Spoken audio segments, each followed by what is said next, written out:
a psychopathic killer that plans to enact his revenge. A circus performer turned serial killer, now inhabiting a Virtual Boy system in hopes to kill the person who solved his crime. Mr. Virtual was created by Stupendous Snart and is co-owned by Pancake PK and Bonsai Kill Beach. I've been meaning to talk about this guy for a while, and by the request of you guys, it seems you guys wanted me to as well. As per usual, I'll be explaining his lore and talking about what he's been a part of. Without further ado, let's jump into this crazed lunatic. Before becoming what we all know him to be today, Mr. Virtual was a circus performer and contortionist, going under the name of V. He lived a life of torment, filled with struggles. Whether it be being made fun of or money issues, it's not specified, but whatever the reason, it caused him to snap. After mentally breaking, V would burn down the circus he performed at. And while most people would be mortified hearing the screams and seeing the people he knew burn and yell in agony, it instead awakened something sinister within him. For it was because of this moment he felt true euphoria, and he would chase this feeling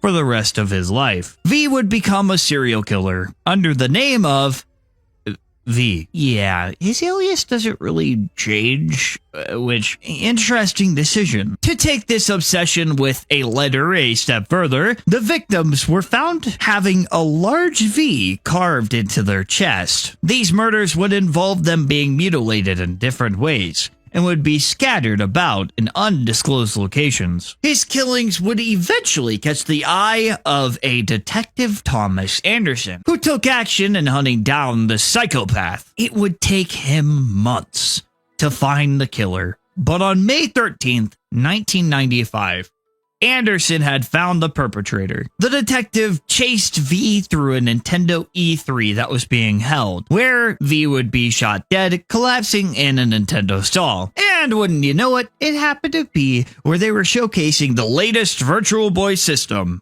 I think we can guess what's going to happen here, and yes, viewer, you're correct.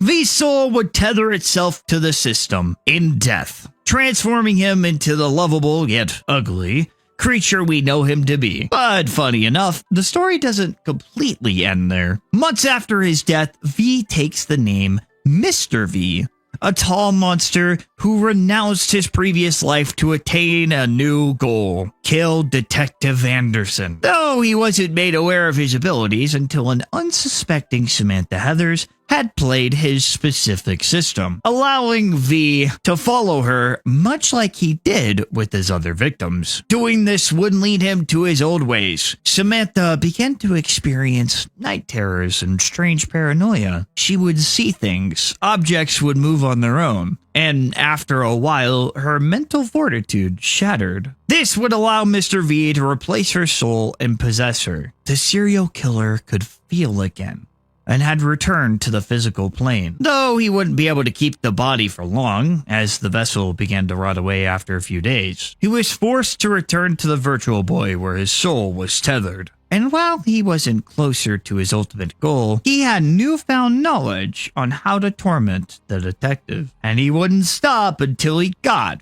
what he wanted. And that is the story of Mr. Virtual, according to what's available on the wiki. Mr. V will be the main antagonist of a series called Curse of the Crimson Phantom, where his story will likely continue. Before moving on to games he's been a part of, here's some trivia I thought was interesting. His earlier life, he had a little pet rat named Scamper. I wonder how he would react if he saw his pet rat again, like the way that he is now. A bit of an odd detail, but I mean, rats do make for pretty great pets, so. Oh, and one thing in particular did catch my eye, aside from the pet rat named Scamper. Apparently, V is the only paranormal force in his universe. So that means no other ghosts or hauntings, just V. Man, Anderson, you really messed up going after this guy. I mean, dude was so mad you killed him, he invented the afterlife just to spite you specifically. That's gotta suck. Another interesting fact is that he inspired many creepypastas in his world and universe, such as Slenderman, Jeff the Killer, and Eyeless Jack, which makes sense considering he was the only confirmed spirit in the world. And while I'm talking about it, I figured I'm going to say this here. For all of you wondering if I will talk about creepypastas in the future, the answer is yeah, so stay tuned for that.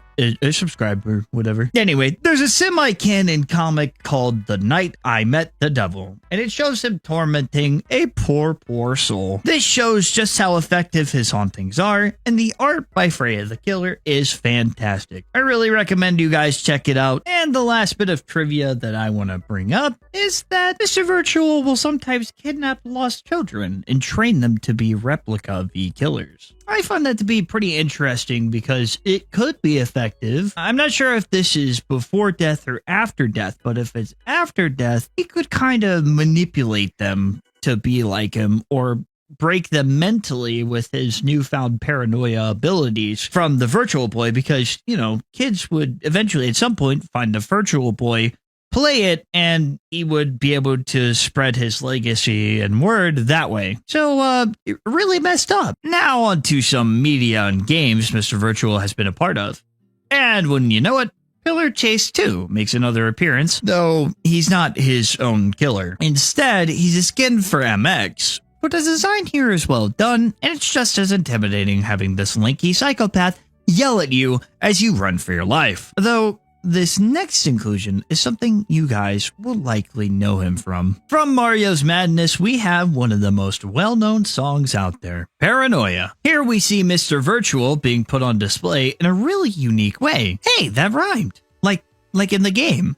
Like in Friday Night Funkin', they rhyme. Okay, yeah, so I'll just see myself out. The window moves around and a bunch of other stuff. This song was well received in the community. Boyfriend is rapping, as he normally does. Mr. Virtual decides to give him a present. This being a Mr. Virtual made girlfriend. I mean, it's a tragic reveal, and Boyfriend looks absolutely horrified.